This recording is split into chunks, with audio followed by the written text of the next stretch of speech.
आज यूपी में होने वाले छठवें चरण के मतदान के लिए प्रचार का आखिरी दिन था और इसके साथ ही छठे चरण के लिए प्रचार का शोर भी थम गया।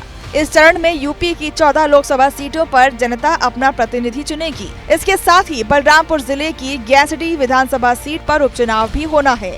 इन सभी सीटों पर 25 तारीख को मतदान होगा।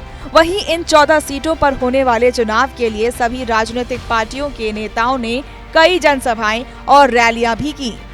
इस चरण में जिन 14 सीटों पर चुनाव है उसमें सुल्तानपुर, प्रतापगढ़, फूलपुर, इलाहाबाद, अंबेडकर नगर, श्रावस्ती, डुमरियागंज, बस्ती, संत कबीर नगर, लालगंज, आजमगढ़, जौनपुर, मछली शहर और भदोही है।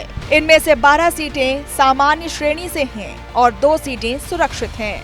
इन 14 सीटों पर कई दिग्गज नेता भी मैदान में हैं। इनमें सुल्तानपुर सीट से भारतीय जनता पार्टी की तरफ से मेनका गांधी उम्मीदवार हैं। वहीं आजमगढ़ में समाजवादी पार्टी की तरफ से धर्मेंद्र यादव और आजमगढ़ से ही भाजपा के प्रत्याशी के तौर पर भोजपुरी फिल्म स्टार दिनेश लाल यादव निरहुआ हैं। जौनपुर में भाजपा प्रत्याशी कृपा शंकर सिंह जैसी नामचीन हस्तियां चुनाव में हैं। वहीं 2019 के लोकसभा में इन 14 सीटों में से 10 सीट ऐसी थी जहां भारतीय जनता पार्टी ने अपना परचम लहराया था। 3 सीटों पर बहुजन समाज पार्टी को बढ़त मिली थी और 1 सीट समाजवादी पार्टी के खाते में गई थी।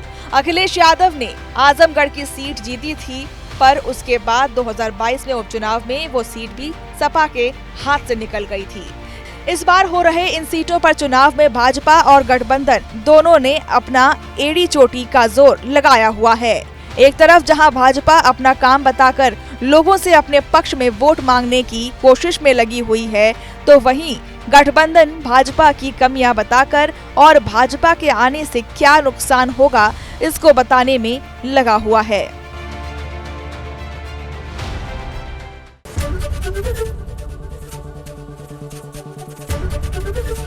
एबीपी गंगा, खबर आपकी, जुबान आपकी।